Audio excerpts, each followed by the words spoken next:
오늘은 기다림은 기대함입니다 라는 제목을 가지고 함께 말씀을 나누기를 원합니다. 여러분은 맛집이라고 하면 여러분 얼마나 기다릴 수 있으십니까? 저는 예전에 양평 쪽에 가서 1시간가량 기다려 본 적이 있습니다. 기다리려고 기다렸던 것이 아니라 그 식사 시간대를 피해서 갔는데도 사람이 많더라고요. 또 멀리 갔기 때문에 돌아올 수도 없어서 기다릴 수밖에 없었고 1시간 정도 기다려서 음식을 먹었던 적이 있습니다. 기다린다는 것은 기대감이 있어서 사람들이 기다리는 것인데요. 요즘은 이렇게 TV 프로그램 중에 줄 서는 식당이라는 프로그램이 있더라고요. 이름 그대로 줄을 서야지 먹을 수 있는데요. 기다려야지만 식사를 할 수 있습니다. 핫플레이스라고 하는 곳에 가서 기다려서 음식을 먹고 음식을 평하는 것인데요. 식당 앞에서 줄을 선다는 것은 그 식당이 맛집이라는 것을 증명하는 것이죠. 기다린다는 것은 무언가 기대감이 있다는 것을 의미하는 것이고요. 오늘 성경에 보면 기다렸던 한 사람이 등장하는데 그 사람 바로 세례 요한이라는 사람이었습니다. 그는 신약 성경에 기록되어져 있지만 구약의 마지막 선지자다 이렇게 알려져 있습니다. 예수 그리스도가 오기까지 그 길을 준비했던 사람, 그 세례 요한의 모습이 기록되어져 있는데 그는 이 메시아를 기다리고 있는 사람이었습니다. 16절, 17절 말씀 보실까요? 이스라엘 자손을 주곧 그들의 하나님께로 많이 돌아오게 하겠습니다. 그가 또 엘리야의 신령과 능력으로 주 앞에 먼저 와서 아버지의 마음을 자식에게 거스르는 자를 의인의 슬기에 돌아오게 하고 주를 위해 세운 백성을 준비하리라 하는 거죠.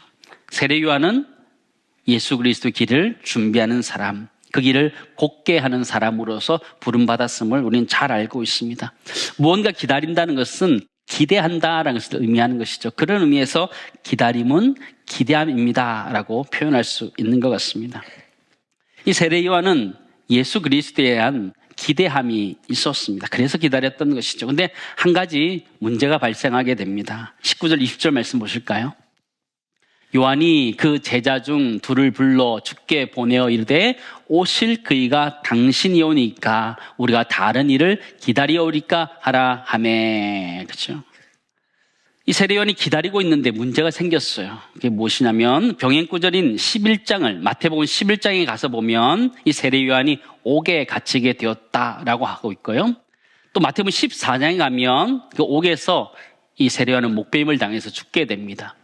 그러면 세례 요한은 지금 자신의 죽음 직전에 궁금한 것들을 묻게 되는 그 장면을 보게 되죠. 그의 질문은 단순한 질문이 아니라 굉장히 비장한 질문들을 하게 되는 것이었습니다. 세례 요한은 여러분 아시는 것처럼 분명한 소명도 있었고 사명도 있었던 사람이었습니다. 주의 길을 예비하러 왔던 분명한 소명을 가지고 있었던 사람이었고 자신은 예수님의 신발끈을 풀게도 감당치 못할 만큼 작은 자도 할 만큼 자신이 어떤 사람인지 명확하게 아는 사람이었습니다. 그러나 그에게 예수님에 대한 의심이 들기 시작했던 것입니다. 왜요?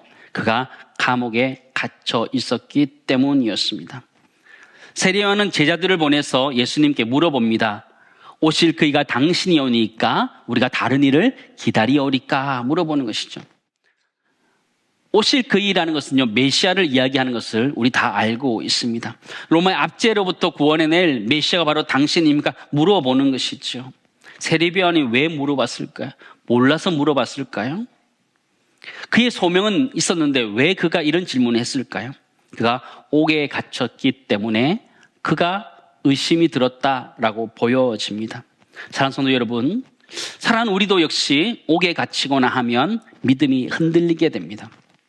세례 요한이 믿음이 없어서 흔들렸다라고 보기보다는 그가 감옥에 있었던 환경 때문에 그의 믿음이 흔들렸다라고 보여집니다. 감옥이라는 것은 우리를 가두어 두는 것이고 자유를 박탈하는 것입니다.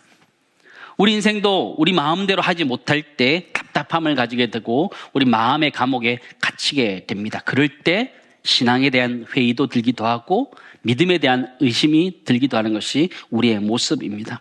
우리가 분명히 믿었던 것들이 흔들리기 시작하는 그것이 우리 인생의 감옥들에 있을 때 그런 것이죠. 인생이 내 마음대로 되지 않을 때에 하나님에 대한 의심도 들기도 하고 내 신앙에 대한 의심도 드는 것이 우리의 현실입니다. 세례요한도 그런 과정을 겪었던 것처럼 보여집니다. 세례요한 오실 리가 그니까 라고 물어보는 것이죠. 근데 그게 그냥 단순히 생각만 했던 것이 아니라 제자들을 보내서 직접 알아봅니다. 예수님께 물어보는 거죠. 오실 그이가 당신이 오니까 아니면 또 기다려야 됩니까? 물어보는 것이죠. 세례요한은 직접 물어보기로 작정하고 물어보았을 때 그의 마음속에 의심이 바뀌어서 확신으로 바뀌게 됨을 보게 됩니다. 사랑하는 성도 여러분, 이런 의심을 가졌던 사람이 세례요한만 있었을까요? 아니요, 그렇지 않아요. 가룟 유다도 똑같은 의심을 가지고 있었어요. 예수님을 쫓아갔지만 이 예수님 정말 메시아인가 의심이 들기 시작했습니다. 그러나 그는 예수님께 묻지 않고 자신이 임의로 판단해 버렸습니다. 임의로 판단해 버렸어요. 가룟 유다는 자신의 의심을 확인하기보다는 자기 판단에 그냥 포기해 버렸어요. 포기했다기보다는 사실 예수님을 죽음의 자리까지 내몬 살인자였다는 것을 우리는 기억해야 됩니다. 가룟 유다는 의심을 해결하기 위해서 예수님께 물을 수도 있었는데 묻지 않았습니다. 그리고 대제사장에 찾아가서 예수를 팔아 넘겨버리는 것이죠. 세례요한은 예수님에 대한 그런 의심의 생각이 들 때 직접 예수님께 물어보는 일을 택하게 된 것을 보게 되죠. 중요한 것은 예수님께서 대답해 주셨다라는 것이죠. 22절 23절 말씀 보시기 바랍니다. 같이 읽습니다. 예수께서 대답하여 이르시되 너희가 가서 보고 들은 것을 요한에게 알리되 맹인이 보며 못 걷는 사람이 걸으며 나병 환자가 깨끗함을 받으며 귀 먹은 사람이 들으며 죽은 자가 살아나며 복음이 전파된다 하라. 누구든지 나로 말미암아 실족하지 아니한 자는 복이 있도다 하시니라. 그렇죠. 예수님께서 답을 주시는데 이 답이 무엇이냐면 내가 메시아다. 이것들을 보라 말씀하시는 거예요. 예수님께서 구약에 있는 것들을 인용하셨는데요. 이사야 61장 1, 2절 말씀 보시면 주 여호와 영이 내게 내리셨으니 이는 여호와께서 내게 기름을 부으사 가난한 자에게 아름다운 소식을 전하게 하려 하심이라. 나를 보내사 마음이 상한 자를 고치며 포로된 자에게 자유를 갇힌 자에게 노임을 선포하며 같이 했습니다. 여호와의 은혜의 해와 우리 하나님의 보복의 날을 선포하여 모든 슬픈 자를 위로하되 라고 말씀하시는 거죠. 예수님께서는 이 말씀을 인용하시면서 자신이 메시아임을 명확하게 말씀해 주셨어요. 세례요한의 의심은 예수님께 물어봄으로 말미암아 해결됐던 것을 우리는 보게 됩니다.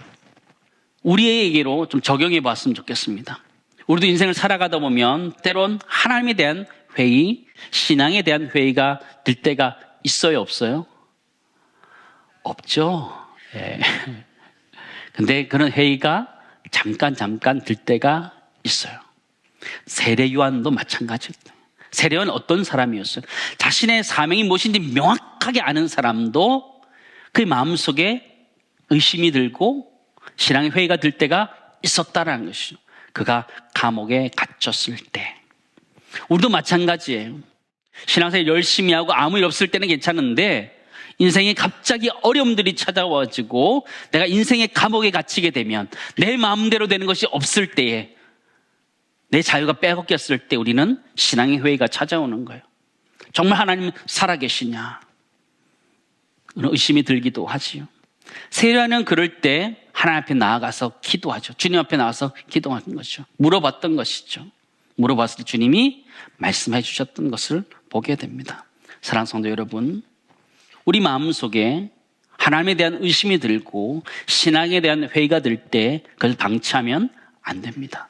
그냥 내버려두면 안 되고 주님 앞에 나와서 기도할 때에 하나님이 응답해 주시는 줄을 믿습니다. 우리가 믿는 그 하나님이 살아계심 우리에게 말씀해 줄 때까지 우리 간구함들이 필요하다는 것이죠. 세례요한은 그렇게 주님 앞에 간구했던 사람이었던 것이죠. 그렇다면 우리 첫 번째 우리 이렇게 정리할 수 있을 것 같습니다. 우리가 인생의 감옥에 있을 때 그 감옥은 기다려야 되는 시간들인데 그때는 하나님께 부르짖어야 한다라는 것을 우리 꼭 기억할 수 있기를 간절히 소망합니다. 인생의 감옥에 갇히면 의심이 들어요. 내가 믿는 것이 맞나 이런 의심이 들어요. 그럴 때 그대로 방치해두면 그냥 그대로 갇혀버리게 돼요. 가룟 유다와 같이 예수님을 팔아버리고 떠나버리는 사람처럼 될 수가 있어요. 예수님에 대한 회의, 신앙에 대한 회의가 늘 때 더욱 하나님 앞에 나와서 기도함으로 말미암아 하나님이 주시는 응답을 가지고 살아가는 은혜가 우리 모두의 있기를 간절히 소망합니다. 그럴 때 우리 의심이 바뀌어서 확신으로 바뀐다 말씀해 주는 것이죠. 사랑하는 성도 여러분, 기다린다는 것은요, 기대한다 이런 의미를 가지고 있는데 세례 요한은 이 메시아를 기다리는 사람이었습니다. 예수 그리스도를 오게 하는 것을 기다리는 사람이었죠. 그를 구약의 마지막 선지자다 이렇게 표현하는데 저는 구약의 마침표다 이렇게 표현해주고 있어요. 그러나 그 마침표로 끝나는 것이 아니라 예수님이 오심을 연결해 주는 사람이 또한 이 세례 요한인 것을 우리는 잘 알고 있지요. 근데 이 본문의 말씀을 보면 하나님께서도 세례 요한을 기다리고 계셨음을 보게 됩니다. 한 가지 질문을 좀 드리기 원하는데요. 이스라엘의 구원을 이스라엘 백성들이 원했을까요? 하나님이 원했을까요? 어떻게 하셨어요? 답은 항상 두 번째에 있었습니다. 네. 이스라엘의 구원이라는 것은 이스라엘 백성들도 원했지만 사실 하나님 훨씬 더 원하셨어요. 예수 그리스도를 보내주시기를 사람들도 원했지만 하나님도 간절히 원하였고 그래서 사실은 세례 요한을 먼저 보내주신 것이죠. 하나님은 세례 요한에 대한 기대가 있었고 세례 요한은 그 기대대로 살았던 사람이라는 것을 우리는 보게 돼요. 하나님이 우리를 기다리고 계신다는 것이죠. 우리가 하나님이 다시 오실 것을 기대하며 살아가고 있지만 사실 하나님도 우리들에게 그 아들 예수 그리스도를 다시 보내주시기를 기다리시는 분이라는 것을 우리가 말씀해주고 있고 또한 이 세례 요한과 같은 사람을 기다리고 있는 분이라는 것을 우리는 깨닫게 됩니다. 여러분, 하나님의 기다리심이라는 것 여러분 이해가 되십니까? 기도를 생각하면 항상 우리가 하나님을 기다린다 생각하지만 사실 하나님은 우리를 기다리고 계셔요. 하나님이 기다리고 계신다라는 것이죠. 하나님이 기다리심의 가장 좋은 예는 탕자의 아버지입니다. 탕자는 아버지의 재산을 다 받아서 먼 나라에 가서 다 허랑방탕하게 생활합니다. 결국 탕자는 그 마지막에 스스로 돌이켜서 아버지께로 돌아가기로 작정하지요. 누가복음 15장 말씀으로 가볼까요?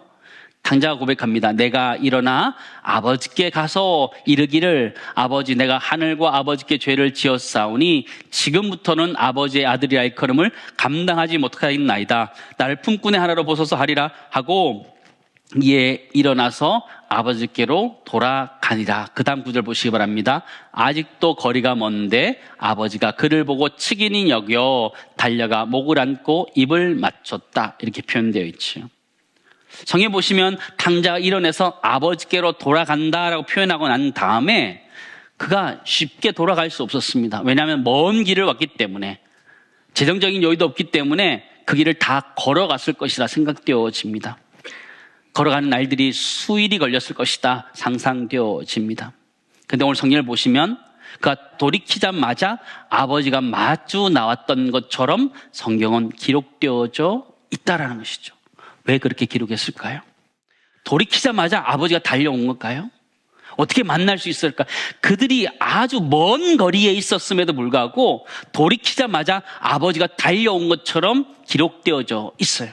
이 이야기는 하나님의 마음이 그렇다라는 것이죠. 우리가 돌이킬 때 하나님 바로 달려와 주시는 것처럼 하나님 마음에 그렇다. 하나님의 기다리심이 그렇다는 것을 우리에게 얘기해 주고 있어요. 성경에 이렇게 기록하고 있어요. 아직도 거리가 먼데 아버지가 그를 보고 측은히 여겨 달려가 목을 안고 입을 맞추었다. 이렇게 표현하고 있는 거죠.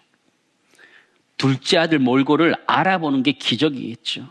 그럼에도 불구하고 그 아버지는 알아보고 달려가서 그 아들을 안습니다.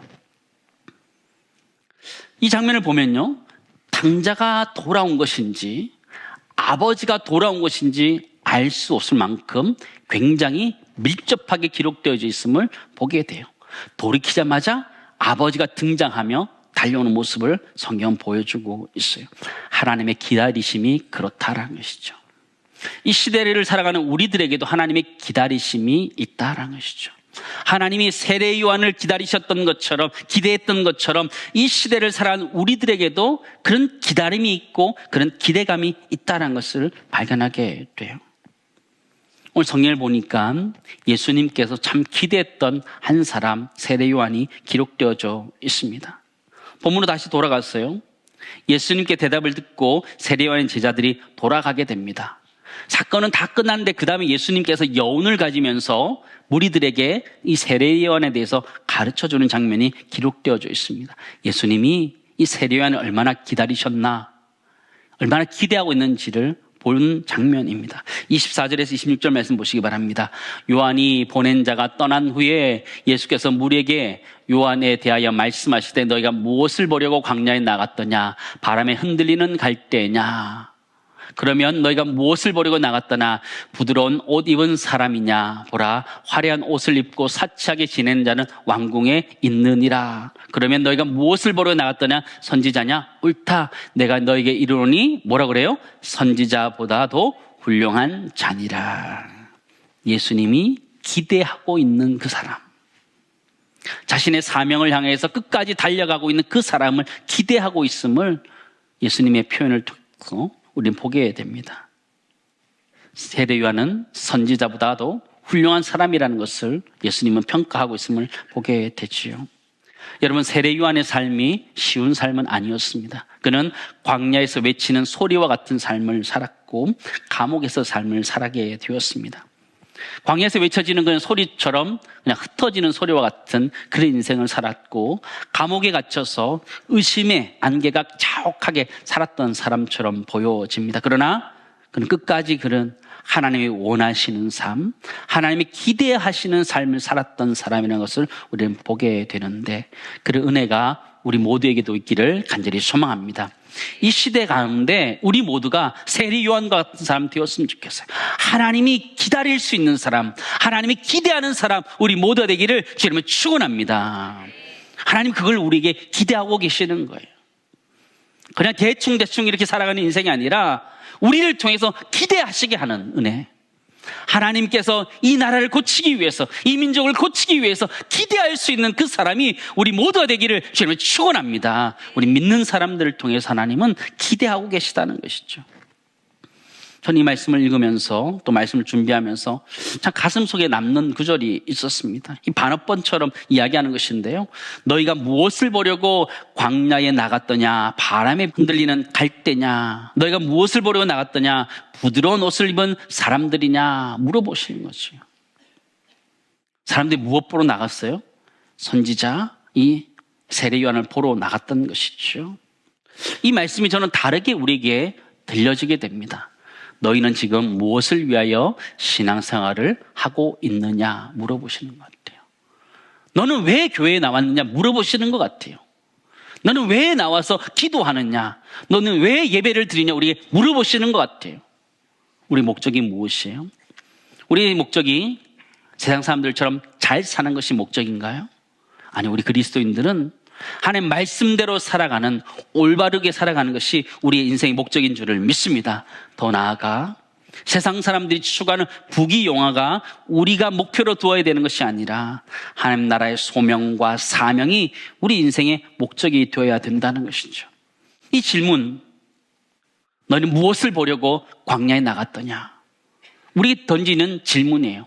우리 무엇하기 위해서 이 주일 예배에 나와서 예배를 드리는 것일까요? 이 본문의 말씀은 우리들에게 도전하는 거예요. 너무 세속화되어 있는 우리들에게 도전하는 거예요. 세상 사람들처럼 잘 사는 것만 위해서 나와서 있는 우리들에게 도전하시는 거예요. 세례 요한의 모습 가만히 살펴보면요, 우리 도전받고는 하지만 좀 부담스러운 모습인 것 같아요. 약대 털옷을 입고 석청을 먹으면서 광야에 살아가는 아주 청빈한 이 모의 모습을 우리가 따라가는 건 쉽지 않다 생각되어집니다. 그러나 세례 요한처럼 그 마음의 중심, 신앙의 중심을 가지고 살아가는 것은 가능한 줄 믿습니다. 세례 요한은 다시 오실 메시아를 기다리면서 그의 인생을 감당했던 사람이에요. 자신에게 주었던 사명과 소명을 다시 오실 메시아를 기대하면서 그의 삶을 살아냈던 사람이에요. 광야에서 삶이고 감옥에서 삶이지만 그를 기대하면서 살았던 모습이 이 세례 요한의 모습이라면 우리 역시도 이 땅의 삶들을 살아갈 때 때로는 광야 같은 모습이다 할지라도, 감옥과 같은 모습이다 할지라도 믿음으로 우리의 삶을 살아낼 수 있기를 여러분 축원합니다. 믿음으로 살아내는 것이 중요하다는 것이죠. 여러분, 손양은 목사님 잘 아시죠? 자신의 두 아들을 죽인 그 사람을 자신의 양아들로 맞이했습니다. 그게 가능할까요? 참 어려운 것이죠. 그것은 주님 고대가라는 노래 있습니다. 여러분 잘 아시죠? 가사를 보니까 이렇게 되어 있습니다. 낮에나 밤에나 눈물 머금고 내 주님 오시기만 고대합니다. 가실 때 다시 오마 하신 예수님, 오 주여 언제나 오시렵니까? 먼 하늘 이상한 구름만 떠도 행여나 내 주님 오시는가 해 머리 들고 멀리 멀리 바라보는 마음, 오 주여 언제 오시렵니까? 천년을 하루같이 기다리신 주님, 내 영혼 당하는 것 볼 수 없어서 이 시간도 기다리고 계신 내 주님, 오 주여 이 시간에 오시옵소서. 손영 목사님은 주님 다시 오심을 기다리면서 자신의 인생을 살아냈던 사람입니다. 근데 이 가사를 보면 천년을 하루같이 기다리신 주님이란 표현이 있습니다. 우리가 주님을 기다리는 것처럼 주님도 우리를 기다리고 계시다는 것이죠. 다시 오시기를 기다리고 계시면서 우리에게 기대를 하고 있는 모습을 우리는 발견하게 되죠. 사랑하는 성도 여러분, 우리가 이 땅의 삶들을 살아갈 때에 때로는 세례 요한과 같이 광야에서의 삶과 같고 또 감옥과 같은 삶에 있다 할지라도 온전한 소명을 가지고 이 땅의 삶들을 끝까지 살아낼 수 있기를 간절히 소망합니다. 두 번째 정리하기 원하는 것은요, 세례 요한과 같이 사명을 위해 살아가는 사람을 주님은 기대하고 계시다라는 것을 기억하면서 이 시대 가운데 우리 모두가 하나님이 기대하는 사람 될 수 있기를 간절히 소망합니다.